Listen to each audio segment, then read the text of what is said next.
It's that super flow, no, she must flow. Yeah, it's that super flow. What's up, Guardians? Rails Boone here with another instructional video on the Leviathan Raid. Today we're going to be talking about the royal pools or baths. So in my experience with my team, we typically run two separate teams, one on the left side of the map, one on the right side of the map. Each team consists of 3 players rotating between 3 different pedestals. There's the left side, which is the top left, which is where you see me standing right now, and we rotate from the top left. Whenever somebody comes and relieves me on my pedestal, I'll go to the middle, and then I'll relieve the person on the bottom pedestal. That's the way the rotations typically happen because of the way that this encounter's mechanics work. So the basic of this encounter is the pedestal that I'm standing on. There are 4 of them in each corner of the encounter. So one in each corner of the encounter. So 4 corner ones and 1 center pedestal. These pedestals are dropping the large chains that you see in front of the pedestal where the large bather is coming out of, and once all 4 corners chains are to the bottom, that will trigger the damage phase of this encounter. So biggest thing with this encounter, just as well as with any encounter in a raid, is stay alive.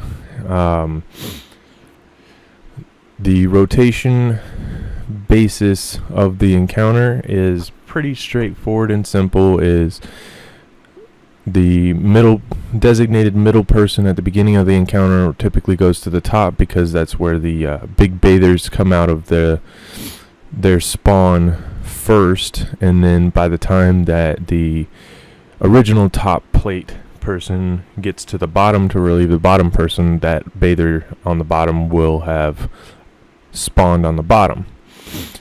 That way you typically will have 2 people doing at least minimal amount of damage on each bather, and the bathers won't be as big an issue.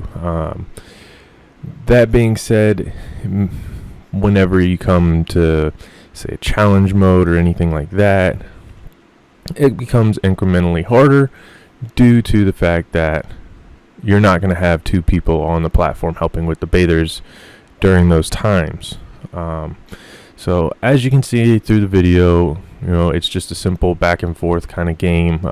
You're just going from bottom to top, but you're stopping in that middle platform each time to get your protection. If you notice on the left hand side of my screen, you'll see something called psionic protection. This keeps you from dying while being on your pedestal in the water of the encounter, because if you don't have that protection and you step on the water in the encounter, it will slowly eat away your shield and your health, and you will eventually die being down there in the pools. That's why we jump and we get these orbs for the protection, so that we can stay alive while we stay on that pedestal, because keeping on that pedestal is a top priority in here because of the chains. The only way that those chains go down is if somebody is standing on that pedestal. Now, if you have to get off the pedestal to stay alive from the bather for a couple seconds, that is perfectly fine. Those couple seconds aren't going to make or break the whole encounter. You dying possibly could. So that is the premise of this encounter.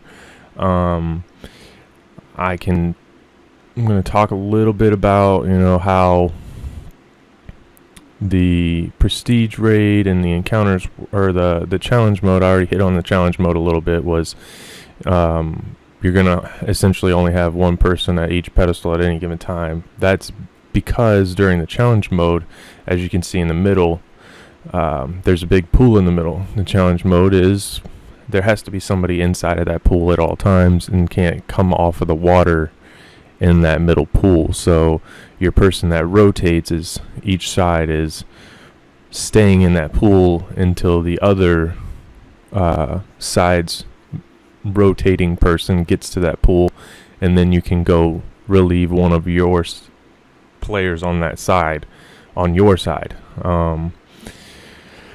That's the challenge. Is you have to have one person standing in this middle pool at all times.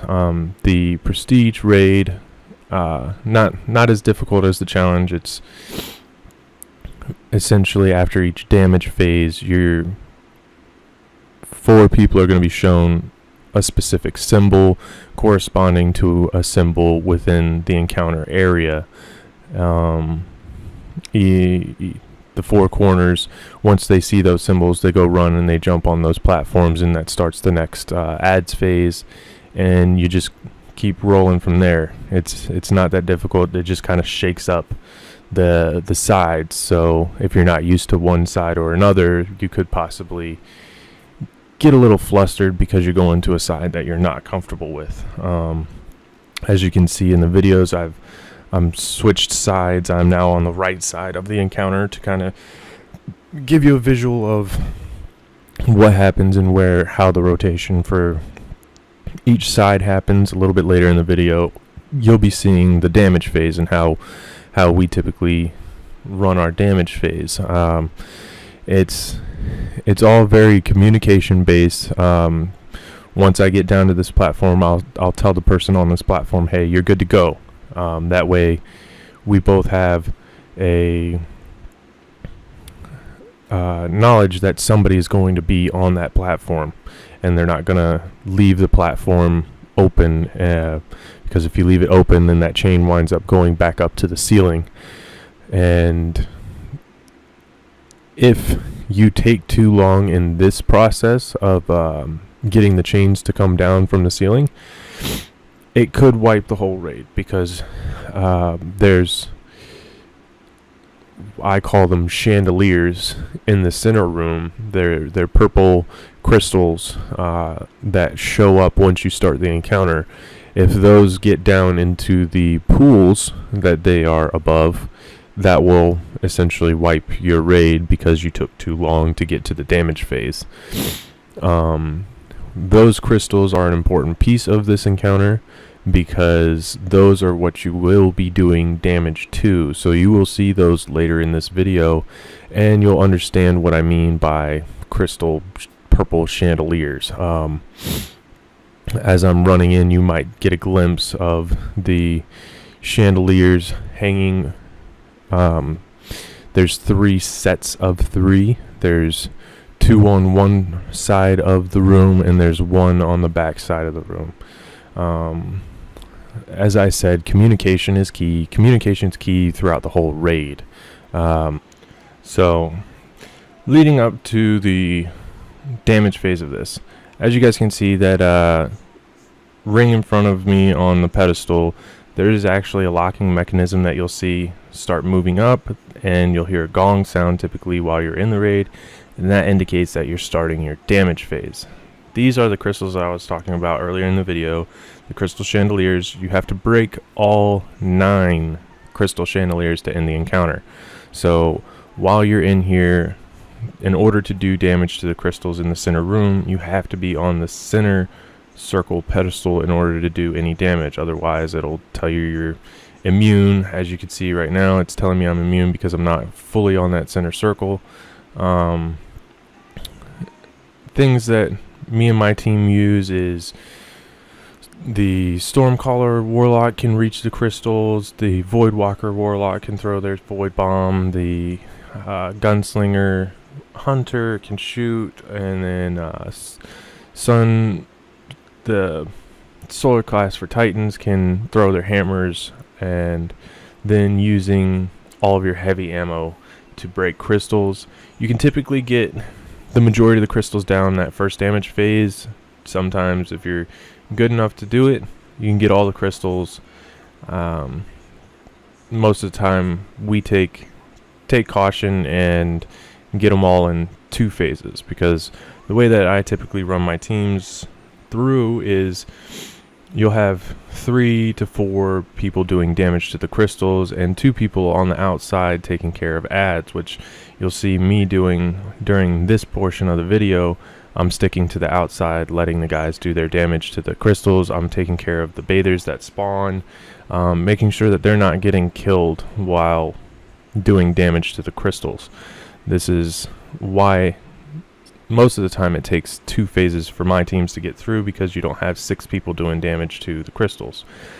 That being said, though, if you are on the outside taking out ads and you see this lull and there's no ads being spawned, you can jump on that center circle and you can do some damage to the crystals and possibly, you know, help take out a couple more crystals, and that could maybe end the encounter for you and your team. After the damage phase ends, you'll have a Scion spawn in the middle and it'll knock everybody off that center circle. You just have to go and melee that Scion. There might be another Scion that spawns in the air. You'll have to shoot that Scion down. Everybody will be going back to their original spots that they started at, unless you're doing the prestige raid where everybody's going to be shown a symbol and you have to go to that specific spot. I hope you enjoyed the video. I hope you learned a little bit something. If you didn't, and you'd like to learn other things from somewhere else, go to the comment section, leave a comment, and tell me what you want to see next. Hit a like, hit a subscribe, and I will see you guys out there.